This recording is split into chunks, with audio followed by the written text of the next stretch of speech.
What's up guys, Jeff Cavalier, ATHLEAN-X.com. Today I'm going to show you 5 very important exercise swaps that you need to start making today. You see, there's a lot of different ways to do exercises, but the ways I'm going to show you to change to today might be the most important changes you're going to make in the next few months in your training. Let's get right to them.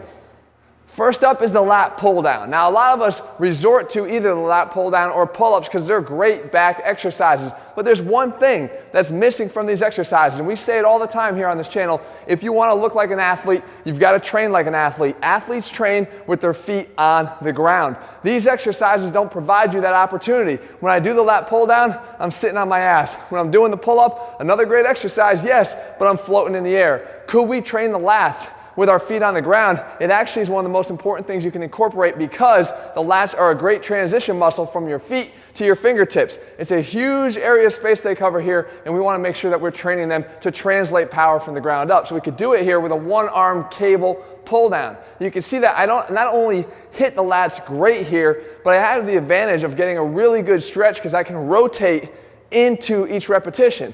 And beyond that, I'm getting a great stretch on the lats because anatomically we know if we can get our arm out in front of us, it's going to allow us to get a better stretch. At the same time, as I said, we're on our feet, so we can use our feet to drive and produce more power from the ground up. It's a better way to train your back, and it's something you're going to want to start doing now. On the same note, different muscle group, we have our shoulders in a dumbbell press. And a lot of us, we get the dumbbells, we sit right down on the bench, and we start pressing away.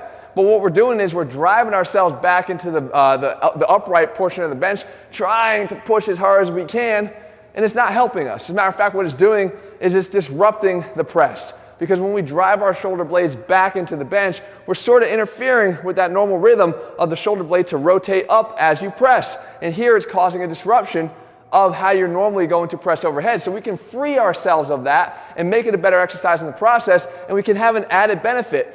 Clean the damn dumbbells off the floor and then press them from a standing position. Again, at any opportunity you can, you want to train like an athlete, you want to train on your feet.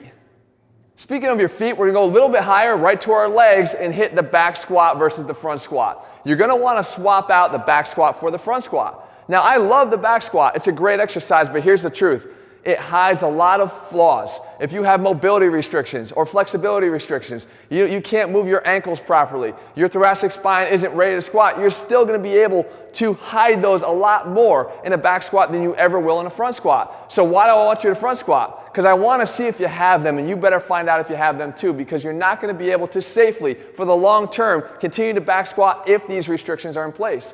So when you switch over to the front squat here, you'll see right away that you better have proper thoracic extension, the ability to keep your back upright as you go down, and your elbows have to stay up as well as you go down. If they start to sink, if your back starts to round, you probably don't have good thoracic extension, and it's going to ultimately pay its dues on your body in the back squat. You just won't see it as readily as you would on this exercise. Same thing with ankle mobility restrictions, same thing with hip restrictions. So what you want to do is reveal them here. Guys, I always say, face your form restrictions. Face them, look at them right in the face, stare at them and do something about it.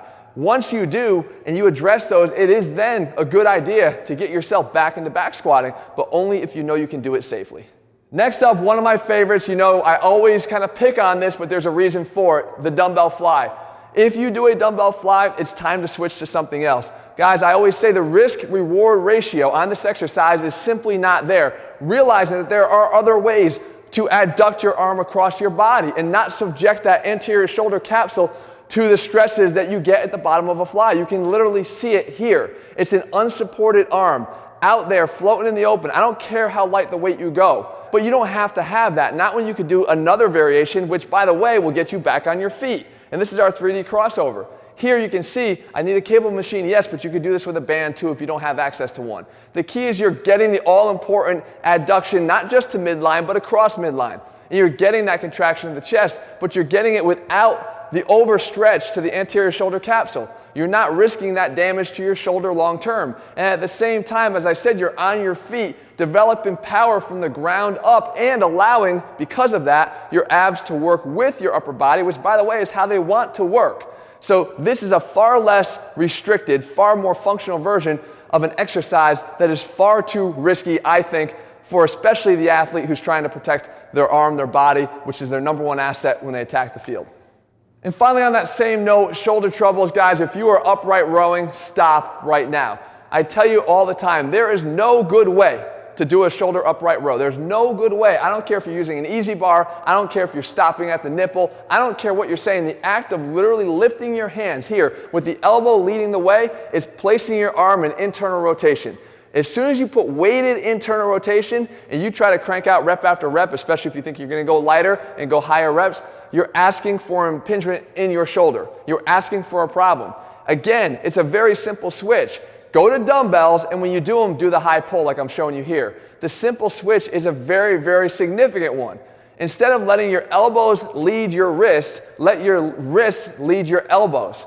That will take an arm and a shoulder that's in internal rotation into external rotation, which will clear a lot more room in the shoulder joint, allowing you to do this exercise safely. You can still see the shoulder is getting a hell of a workout here.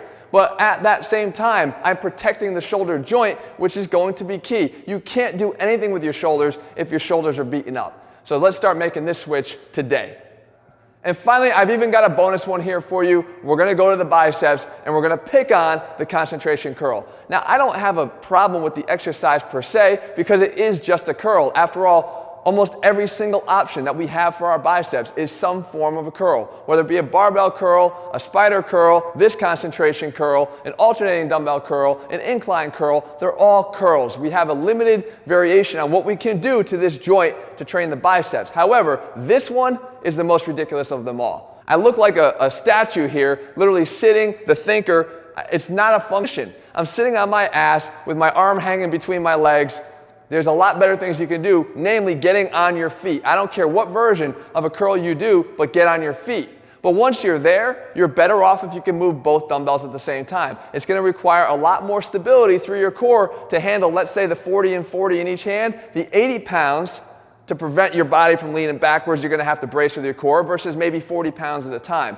So I like the simultaneous curling of the dumbbells done on your feet rather than sitting there on the bench in the concentration curl position. So there you have it, guys. There's your 5 exercise swaps, actually your 6th with your bonus curl that you're going to want to start making today. I say it all the time, if you want to look like an athlete, you got to train like an athlete. Getting yourself on your feet at every opportunity is an athletic change to your workout. And not just that, you're going to get more from it. The sooner you can allow muscles to work together that actually prefer to work together without compromising the effectiveness of the exercise. Not one of those is a compromise on the effectiveness of the exercise, but it's an improvement on the longevity that the exercise will promise you and your body if you swap to them and start using them. If you're looking for a program that puts the science back in strength, as a physical therapist, all this matters to me. It's not just about telling you what exercises to do. It's about telling you why I think they're the best and then showing you how to put them all together. We do that for you in our ATHLEAN-X training systems. You can find them over at ATHLEAN-X.com. Click on the link below this to find the one that's matched up best to your current goals. In the meantime, if you found the video helpful, leave your comments and thumbs up below. Let me know what you want me to cover here in a future video, and I'll do my best to do that for you. All right, guys, see you soon.